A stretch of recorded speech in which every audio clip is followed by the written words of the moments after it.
Assalamualaikum warahmatullahi wabarakatuh. Perkenalkan, nama saya Irsyad Syafi'i, Prodi Ilmu Al-Quran dan Tafsir, Fakultas Usuluddin dan Dakwah, Universitas Ma'arif Lampung Metro.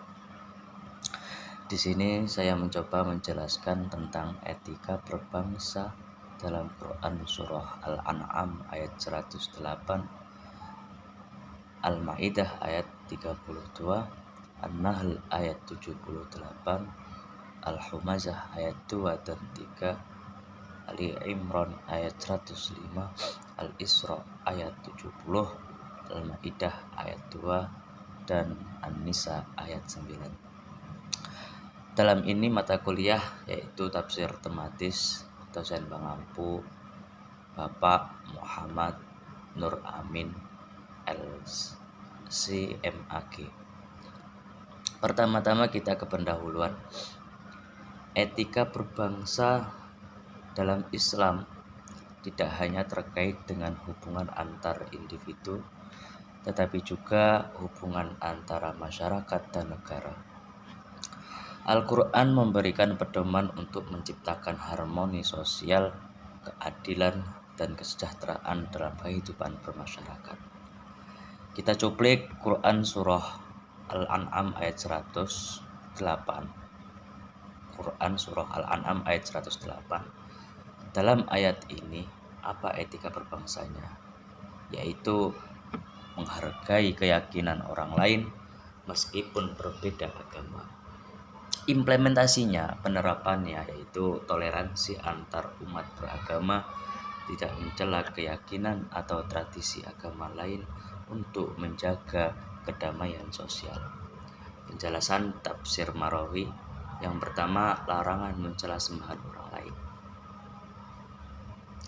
Ayat ini melarang umat Islam untuk menghina atau mencela sembahan-sembahan yang disembah oleh orang-orang yang tidak beriman kepada Allah, misalnya orang musyrik. Meski sembahan mereka tidak benar dan merupakan kesalahan, tetapi kita tidak boleh menghina atau merendahkan sembahan mereka. Alasan larangan: apabila orang-orang yang diserang dengan ejekan atau hinaan merasa tersinggung, mereka akan membalas dengan mencela Allah yang tentu saja lebih berbahaya dan merugikan umat Islam. Dalam konteks ini, Allah mengingatkan bahwa mencela atau mengejek sembahan mereka bisa menyebabkan kebencian yang lebih besar dan respon yang lebih buruk. Yang kedua, penjelasan dari tafsir Marawi, peringatan terhadap balasan negatif. Larangan mencela ini bertujuan untuk mencegah timbulnya fitnah atau permusuhan antara umat Islam dan orang-orang yang tidak beriman. Jika umat Islam mencela Tuhan-Tuhan selain Allah, maka orang-orang yang tidak beriman tersebut bisa saja membalas dengan mencela Allah serta tidak beralasan. Konsekuensi kebenciannya yaitu dalam tafsir ini dijelaskan bahwa hal ini tidak hanya merusak hubungan antar umat, tetapi juga bisa memicu fitnah besar di antara mereka. Mencela atau mengejek agama orang lain justru akan memperburuk keadaan dan mempertegas kebencian mereka terhadap Islam. Yang ketiga, menganggap baik setiap perbuatan. Allah menyatakan bahwa setiap umat menganggap perbuatan mereka adalah yang terbaik. Orang-orang yang menyembah selain Allah merasa bahwa apa yang mereka lakukan adalah benar dan baik. Ini adalah bagian dari fitrah manusia, di mana mereka melakukan adalah benar dan baik. Ini adalah bagian dari fitrah manusia, di mana mereka cenderung meyakini kebenaran dalam setiap keyakinan dan perbuatan mereka. Hakikat ini menunjukkan bahwa meskipun orang-orang kafir atau musyrik tersebut salah dalam keyakinan dan ibadah mereka, mereka meyakini bahwa apa yang mereka lakukan adalah yang terbaik. Oleh karena itu, Allah memberitahu umat Islam untuk tidak mencela, karena hal ini tidak akan membawa perubahan yang positif dalam interaksi tersebut. Yang keempat, setiap amal diperhitungkan. Pada akhir ayat ini, Allah mengingatkan bahwa setiap umat akan kembali kepadanya pada hari kiamat. Dan di sana Allah akan memberitahukan kepada mereka apa yang telah mereka lakukan. Ini adalah penegasan tentang balasan yang diterima oleh setiap orang berdasarkan amal perbuatannya. Tanggung jawab akhirat, meskipun mereka menganggap baik perbuatan mereka di dunia, pada akhirnya mereka akan menghadapi balasan yang sesuai dengan apa yang telah mereka lakukan. Ini adalah bentuk keadilan Allah yang sempurna. Yang kelima, adab dalam dakwah. Tafsir Maraghi menekankan pentingnya adab dan dakwah, yaitu menghormati keyakinan orang lain meskipun salah adalah bagian dari etika dalam berdakwah. Umat Islam diharapkan untuk menyampaikan kebenaran dengan cara yang hikmah dan penuh kasih sayang, tanpa menyerang atau menghina keyakinan orang lain. Dakwah yang penuh kedamaian dan adab lebih berpotensi untuk mengubah hati orang lain dibandingkan dengan dakwah yang dipenuhi dengan penghinaan dan kebencian. Berikutnya Quran surah Al-Maidah ayat 32. Dalam ayat ini apa etika berbangsanya? Etika berbangsanya yaitu menjaga kehidupan dan keutuhan masyarakat adalah tanggung jawab bersama. Implementasinya atau penerapannya yaitu melawan kekerasan, memperjuangkan hak asasi manusia, dan menciptakan rasa aman bagi seluruh lapisan masyarakat. Penjelasan tafsir Al-Maraghi. Yang pertama, konteks historis. Ayat ini dihubungkan dengan kisah Habil dan Qabil, yaitu anak-anak Nabi Adam, di mana Qabil membunuh Habil karena rasa iri. Peristiwa ini menjadi pelajaran pertama bagi manusia tentang keburukan pembunuhan tanpa hak. Yang kedua, hukum yang ditetapkan untuk Bani Israel. Allah menyampaikan dalam ayat ini bahwa pembunuhan tanpa alasan yang benar adalah kejahatan yang sangat besar. Ketetapan ini adalah hukum yang berlaku untuk Bani Israel, tetapi prinsipnya tetap relevan untuk umat manusia secara umum. Yang ketiga, pembunuhan sama dengan membunuh seluruh manusia. Tafsir Al-Maraghi menjelaskan bahwa membunuh satu jiwa tanpa alasan yang sah dianggap seperti membunuh seluruh manusia, karena tindakan tersebut menandakan penghinaan terhadap nilai kehidupan.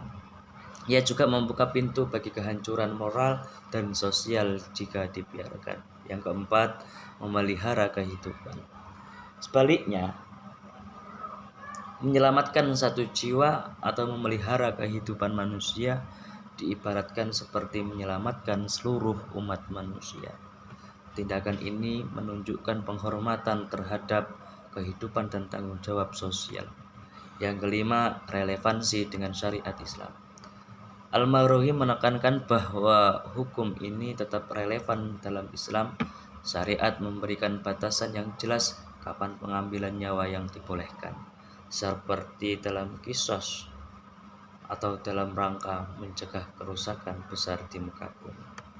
Hikmah ayat ini menekankan pentingnya menjaga kehidupan dan mencegah tindakan anarkis, memberikan pesan bahwa nyawa manusia sangat berharga, sehingga tidak boleh dihilangkan tanpa sebab yang dibenarkan, memotivasi manusia untuk saling membantu dalam kebaikan dan memelihara harmoni sosial.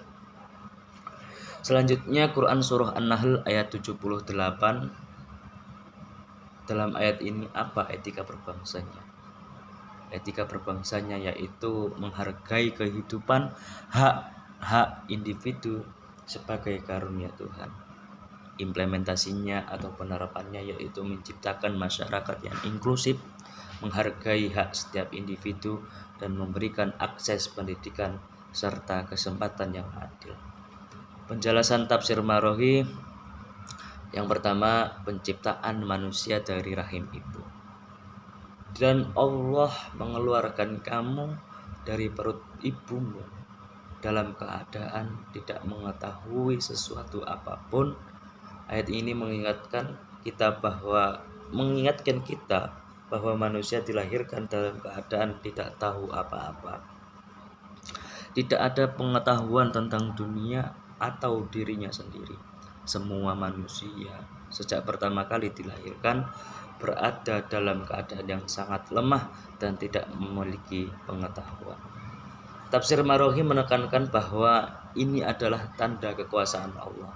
Allah yang telah menciptakan kita dengan segala keterbatasan saat pertama kali keluar dari rahim ibu, yang tidak mengetahui apapun. Ini mengingatkan kita tentang kelemahan awal manusia dan bahwa segala kemampuan yang dimiliki sekarang adalah pemberian Allah. Yang kedua, anugerah pendengaran, penglihatan, dan hati. Dan Dia memberikan kepada kamu pendengaran, penglihatan, dan hati. Setelah manusia dilahirkan, Allah memberikan berbagai anugerah dan kemampuan untuk merasakan dan memahami dunia di sekitar mereka. 3 nikmat utama yang disebutkan dalam ayat ini adalah pendengaran. Sama'a. Dengan pendengaran, manusia dapat mendengar suara-suara, berbicara, dan menerima informasi dari luar. Yang kedua, penglihatan basar, penglihatan atau basar.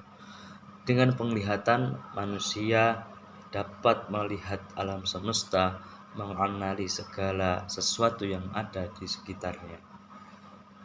Yang ketiga yaitu hati atau kolbun. Hati adalah pusat perasaan dan pemahaman. Dalam tafsir ini, hati merujuk pada kemampuan untuk memahami, merasakan, dan juga untuk memiliki rasa syukur. Tafsir Marohi menjelaskan bahwa ketiga anugerah ini sangat penting dalam kehidupan manusia. Pendengaran, penglihatan, dan hati bukan hanya berfungsi untuk mengenali dunia fisik, tetapi juga berfungsi untuk mendalami makna kehidupan, mencari pengetahuan, dan mengarahkan diri kepada Tuhan. Yang ketiga yaitu penjelasan dari tafsir Al-Marowi. Tujuan dari anugerah ini agar manusia bersyukur. Agar kamu bersyukur, Allah memberikan pendengaran, penglihatan, dan hati agar manusia dapat bersyukur. Syukur di sini bukan hanya syukur dalam bentuk ucapan, tetapi juga dalam bentuk amal dan perilaku yang mencerminkan pengakuan akan nikmat Allah yang telah diberikan kepada kita. Tafsir Marowi menekankan bahwa tujuan utama dari pemberian nikmat ini adalah agar manusia menggunakan panca indera dan akalnya untuk mengenal Allah dan menyadari segala karunia-Nya. Syukur bukan hanya mengucapkan alhamdulillah, tetapi juga membuktikan rasa syukur itu melalui tindakan yang baik, menjalankan perintah Allah dan menjauhi larangannya. Yang keempat, tanda-tanda kebesaran Allah. Ayat ini mengajak kita untuk merenung tentang nikmat kehidupan yang diberikan oleh Allah. Pemberian pendengaran, penglihatan, dan hati adalah tanda kebesaran Allah yang harus disyukuri. Dengan semua nikmat ini, manusia diberi kemampuan untuk memahami dan mengarahkan hidupnya ke jalan yang benar. Tafsir Marohi juga menekankan bahwa ayat ini mengingatkan kita bahwa meskipun kita dilahirkan dalam keadaan tidak tahu apa-apa, namun dengan anugerah Allah kita diberikan kemampuan untuk berpikir, merasakan, dan mengenali dunia ini serta mengerti tentang Tuhan yang menciptakan kita. Yang kelima, makna dalam konteks dakwah. Dalam konteks dakwah, ayat ini mengingatkan umat Islam untuk menyadari bahwa segala kemampuan dan panca indera yang dimiliki adalah karunia Allah. Oleh karena itu, seharusnya setiap muslim menggunakan kemampuan ini dengan bijaksana, yakni dengan mendengarkan wahyu Allah, melihat tanda-tanda kebesarannya di alam semesta, dan menggunakan hati untuk memahami kebenaran. Dalam dakwah juga penting untuk mengajak orang untuk menggunakan pendengaran, penglihatan, dan hati mereka untuk mengenal kebenaran dan menerima petunjuk Allah. Berikutnya Quran Surah Al-Humazah ayat 2 dan 3. Dalam ayat ini apa etika berbangsanya? Etika berbangsanya yaitu jauhi sikap sombong dan mencela orang lain karena harta atau status sosial. Implementasinya atau penerapannya yaitu memperhatikan kesejahteraan sosial, tidak membeda-bedakan status sosial atau materi, serta menghormati hak orang lain. Tafsir Marohi ayat 2 Quran Surah Al-Humazah. Ayat ini menggambarkan karakteristik orang yang sangat terobsesi dengan kekayaan, jama'a amalan, mengumpulkan harta, menunjukkan tindakan mengakumulasi kekayaan, biasanya dengan cara yang tidak sehat atau tidak bijaksana. Orang ini tidak hanya berfokus pada kebutuhan dasarnya, tetapi berusaha mengumpulkan harta sebanyak mungkin, seringkali dengan cara yang egois dan serakah. Wa'addahu dan menghitung-hitungnya, mengindikasikan sikap obsesi terhadap jumlah kekayaan yang dimiliki. Orang ini tidak hanya sekadar memiliki harta, tetapi juga cenderung mengecek dan menghitung harta tersebut secara terperinci. Merasa bangga dengan angka-angka menghitungnya bisa memberi mereka rasa aman atau kekuatan. Dalam tafsirnya, Al-Marohi menyebutkan bahwa perilaku ini menunjukkan kecintaan yang berlebihan terhadap dunia dan ketidaksediaan untuk berbagi dengan orang lain. Harta menjadi tujuan hidup dan orang tersebut lebih berfokus pada akumulasi kekayaan daripada nilai-nilai moral atau sosial yang lebih tinggi. Tafsir Al-Marohi ayat 3. Pada ayat ini Al-Marohi menjelaskan bahwa orang yang terobsesi dengan kekayaan ini berkeyakinan keliru bahwa harta dapat memberikan keabadian atau kemampuan untuk menghindari kematian. Frasa yahsabu annama lahu akhlada berarti bahwa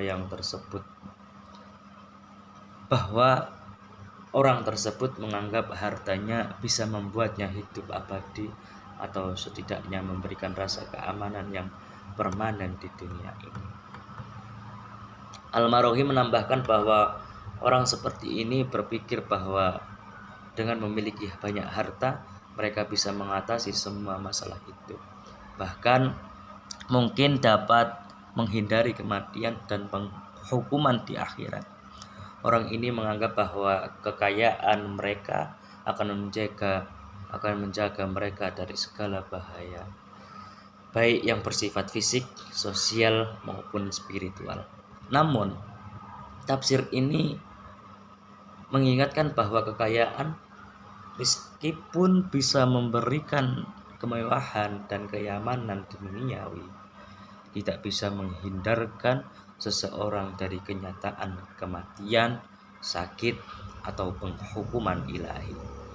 Kekayaan tidak dapat membeli kehidupan kekal atau melindungi seseorang dari tanggung jawab moral dan spiritual mereka di hadapan Allah. Selanjutnya Quran Surah Ali Imran ayat 105. Dalam ayat ini apa etika berbangsanya, yaitu persatuan dan kesatuan adalah keutuhan negara, keutuhan bangsa. Implementasinya atau penerapannya yaitu menghindari perpecahan dan perselisihan dalam masyarakat serta bekerja sama untuk kepentingan bersama. Tafsir Al-Maraghī, ayat ini memberikan peringatan kepada umat Islam agar tidak mengikuti perilaku orang-orang yang terpecah belah dalam agama setelah datang kepada mereka bukti-bukti yang jelas dan petunjuk yang benar. Berikut adalah poin-poin penting dalam penjelasan tafsir Al-Maraghī untuk ayat ini. Yang pertama, larangan memecah belah umat. Ayat ini melarang umat Islam untuk mengikuti perpecahan dan perbedaan pendapat yang destruktif setelah datangnya petunjuk yang jelas dari Allah.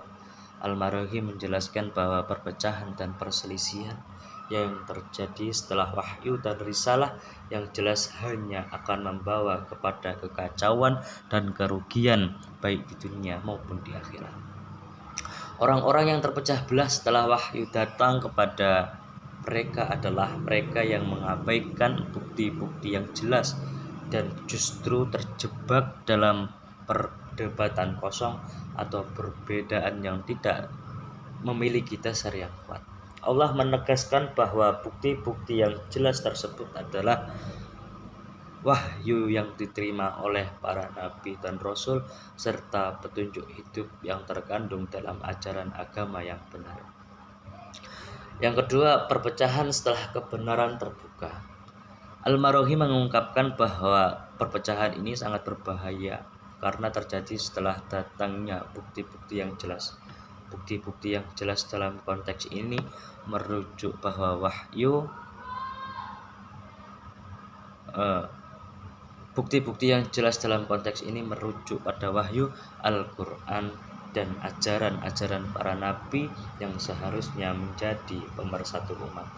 Namun, jika umat terpecah setelah itu, maka mereka akan mengalami kesulitan besar dan bencana akibat tidak mengikuti ajaran yang benar.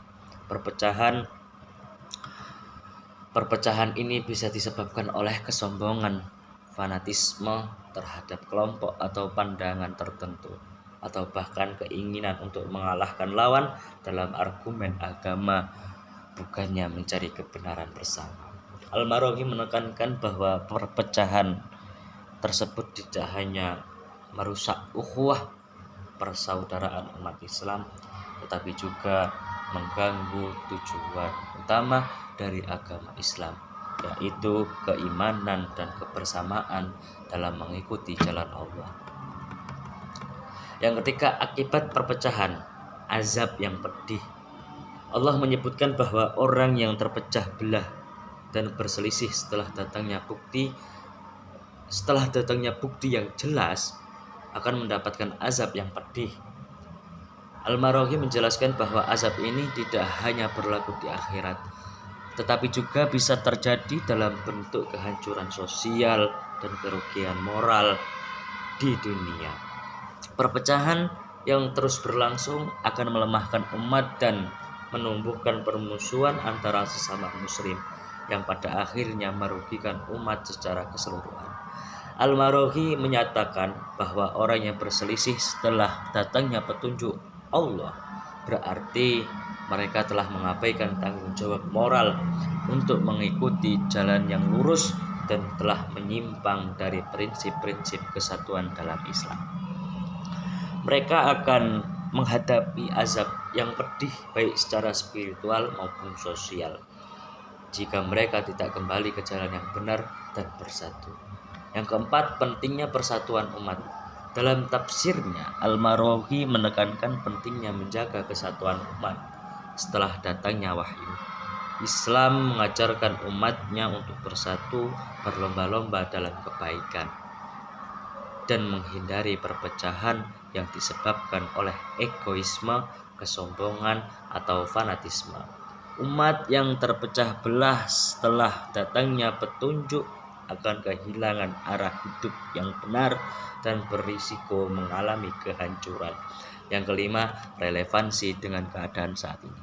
Al-Maraghi juga mengaitkan peringatan ini dengan kondisi umat di masa kini, di mana terdapat banyak kelompok atau aliran dalam Islam yang seringkali terpecah belah karena perbedaan pendapat tentang hal-hal yang kurang esensial.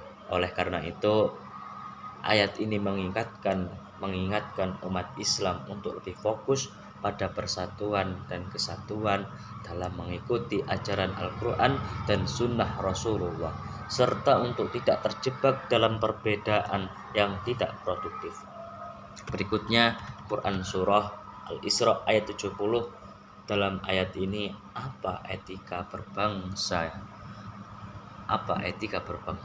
Yaitu etika berbangsanya, setiap manusia memiliki martabat yang harus dihormati.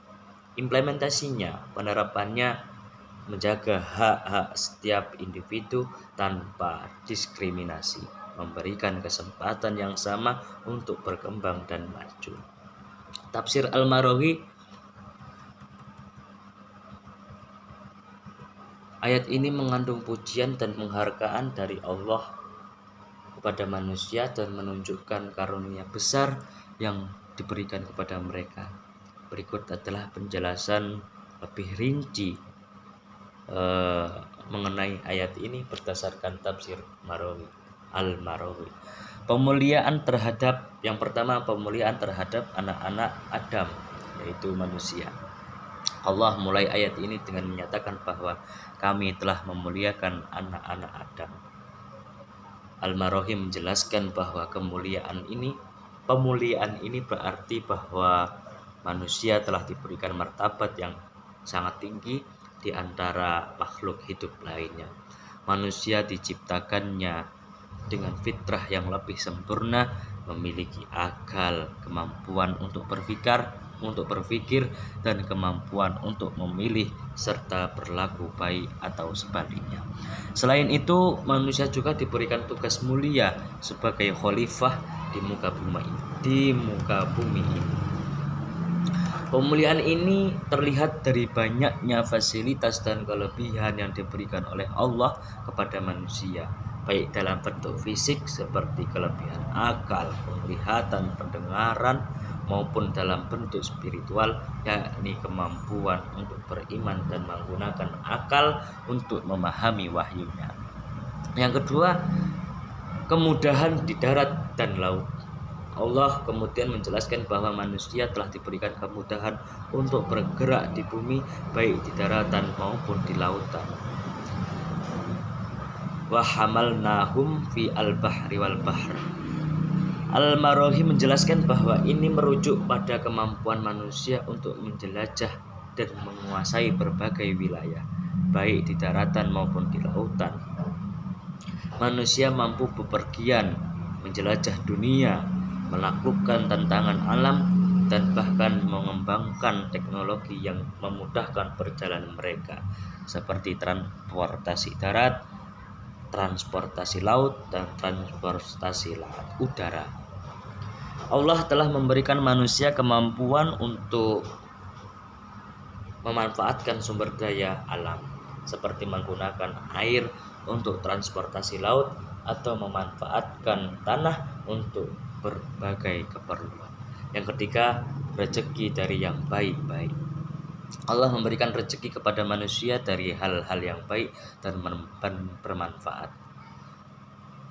Al-Maraghi menjelaskan bahwa Allah memberi manusia rezeki yang baik dalam bentuk makanan, minuman, dan berbagai macam sumber daya alam yang menyokong kehidupan mereka.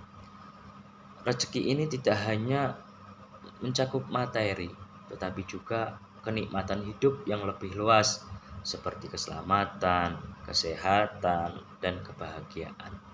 Ini menunjukkan bahwa Allah memberikan nikmat yang melimpah, baik secara fisik maupun spiritual, untuk mendukung kehidupan manusia. Yang keempat, kelebihan manusia atas makhluk lain. Allah menegaskan bahwa manusia diberi kelebihan yang sangat besar dibandingkan dengan banyak makhluk lainnya yang diciptakan olehnya. Al-Maraghih menjelaskan bahwa manusia diberi kelebihan dalam hal akhlak, agama, ilmu, dan kemampuan untuk bertindak yang tidak dimiliki oleh makhluk lainnya. Kelebihan ini dapat dilihat dalam kemampuan manusia untuk mengembangkan peradaban, meninggikan moralitas, dan berpikir kritis. Kelebihan tersebut bukan hanya dalam aspek materi atau kekuatan fisik, tetapi juga dalam kemampuan spiritual untuk mendekatkan diri kepada Allah. Yang kelima, pesan tersembunyi tanggung jawab pemuliaan. Al-Maraghih menambahkan bahwa pemuliaan yang diberikan Allah ini juga datang dengan tanggung jawab besar. Sebagai makhluk yang dimuliakan, manusia memiliki kewajiban untuk menggunakan karunia ini dengan baik, untuk beribadah kepada Allah, berbuat adil, dan menjaga kesejahteraan sesama makhluk hidup, serta menjaga bumi yang telah diberikan sebagai tempat tinggal. Manusia harus menyadari bahwa kelebihan yang diberikan tidak boleh disalahgunakan untuk kerusakan, kesombongan, atau kezaliman terhadap sesama makhluk. Selanjutnya Quran Surah Al-Ma'idah ayat 2. Dalam ayat ini apa etika berbangsanya? Yaitu kolaborasi untuk kebaikan dan kesejahteraan bersama. Implementasinya atau penerapannya yaitu membangun budaya kerjasama yang positif, membantu sesama dalam kebaikan, dan menghindari konflik atau permusuhan yang merugikan. Tafsir Al-Maraghih untuk ayat 2 surat Al-Maidah, ayat ini mengandung larangan keras terhadap perilaku yang bisa menodai atau melanggar syiar-syiar Allah, yaitu segala sesuatu yang disyariatkan dalam Islam yang berhubungan dengan ibadah, perayaan agama, dan aturan-aturan khusus, serta larangan-larangan terkait bulan haram dan hewan sembelihan. Berikut adalah penjelasan terperinci dari tafsir Al-Maraghih. Yang pertama, menghormati syiar-syiar Allah. Syiar-syiar Allah mencakup segala bentuk ibadah dan ritual yang berkaitan langsung dengan agama Islam, seperti sholat, haji, zakat, puasa, serta perayaan-perayaan besar yang memiliki nilai dan tujuan agama. Al-Maraghih menjelaskan bahwa umat Islam dilarang menghancurkan, meremehkan, atau menghalalkan syiar-syiar Allah, baik secara lisan maupun tindakan. Misalnya, menghalalkan sesuatu yang dilarang oleh Allah, seperti minum alkohol, memakan daging babi, atau berbuat dosa lainnya yang jelas-jelas diharamkan. Yang kedua, larangan menghalalkan bulan haram. Bulan haram yang dimaksud dalam ayat ini adalah bulan-bulan yang dianggap sakral dalam Islam, yaitu Dzulqa'dah, Dzulhijjah, Muharram, dan Rajab. Dalam bulan-bulan ini Allah melarang umat Islam untuk melakukan perang atau pertumpahan darah, kecuali jika ada kezaliman yang harus dibela. Al-Maraghih mengingatkan bahwa umat Islam tidak boleh menghalalkan pertumpahan darah atau perbuatan buruk lainnya di bulan-bulan haram ini. Oleh karena itu, tindakan perang, kezaliman, atau mencuri pada bulan haram adalah pelanggaran yang sangat serius. Yang ketiga, hewan sembelihan dan hewan bertanda. Ayat ini juga mencakup larangan terhadap hewan sembelihan yang tidak sesuai dengan aturan yang telah ditetapkan dalam syariat Islam, serta hewan yang diberi tanda atau dikenakan tali untuk menandakan bahwa hewan tersebut akan disembelih di tempat-tempat tertentu. Al-Maraghih menyatakan bahwa hewan yang disembelih sebagai sumber makanan harus dilakukan sesuai dengan tata cara yang sah dalam Islam, yaitu dengan niat ibadah, menyebut nama Allah, dan memastikan hewan tersebut halal. Demikian juga segala bentuk tanda-tanda khusus pada hewan yang menunjukkan bahwa hewan tersebut adalah hewan sembelihan yang dibawa sebagai hadiah untuk Ka'bah harus dihormati dan tidak boleh diperlakukan dengan sembarangan. 4. Larangan menganiaya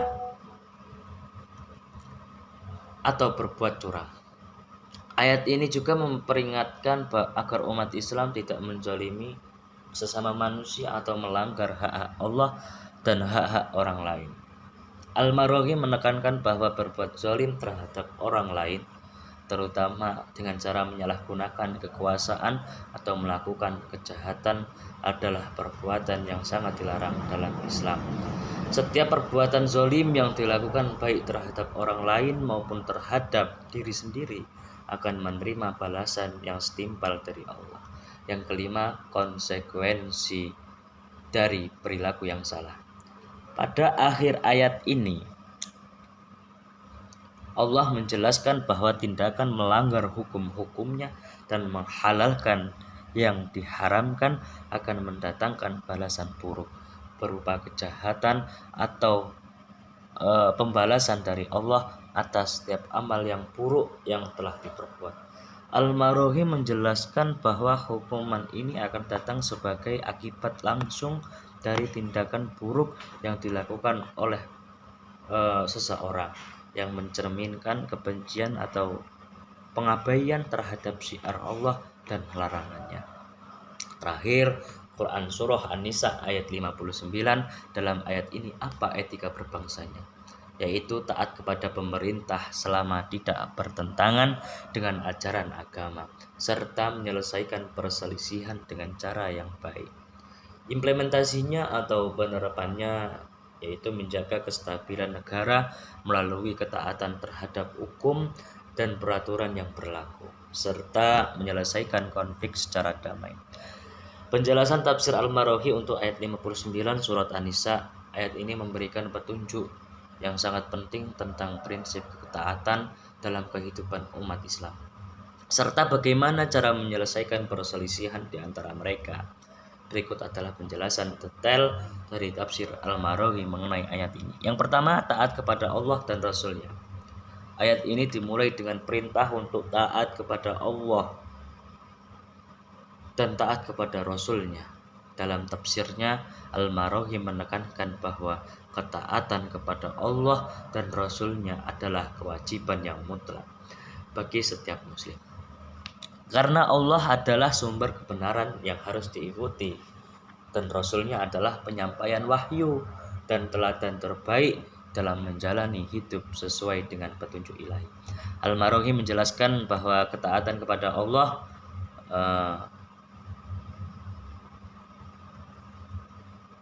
dan Rasul-Nya mencakup segala perintah yang terdapat dalam Al-Quran dan Sunnah.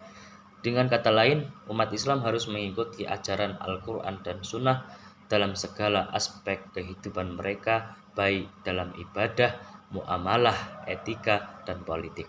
Ketaatan ini merupakan fondasi utama dalam membangun kehidupan yang sesuai dengan tuntunan Islam.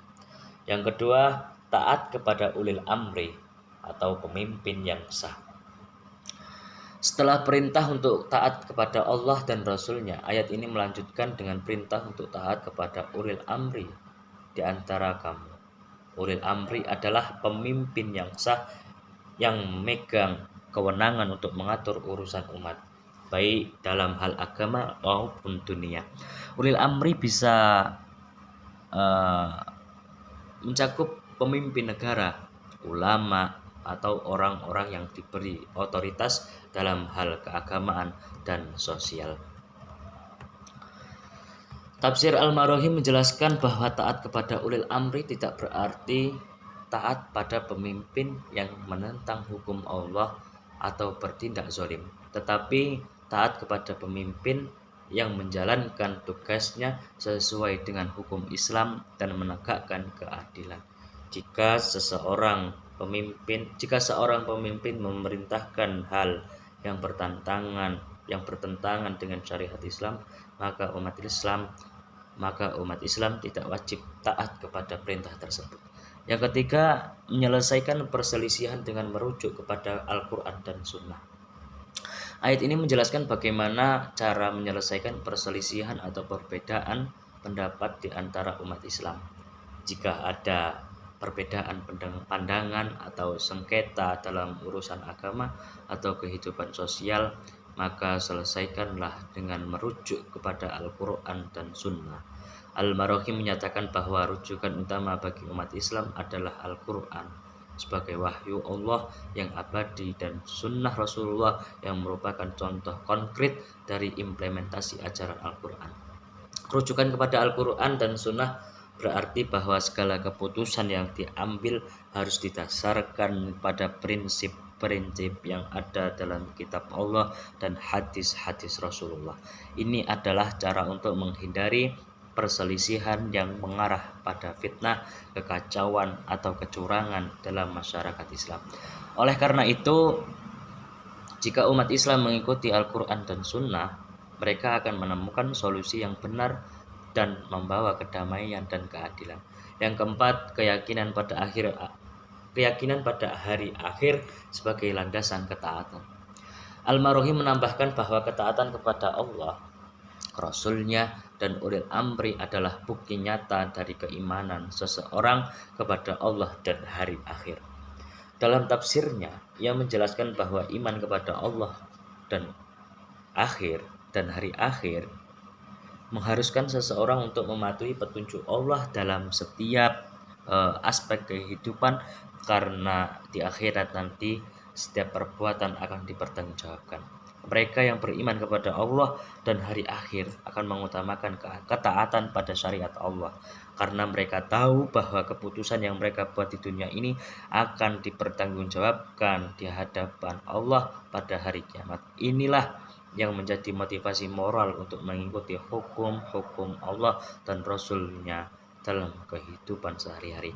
Yang kelima, keutamaan mengikuti petunjuk Allah dan Rasul-Nya.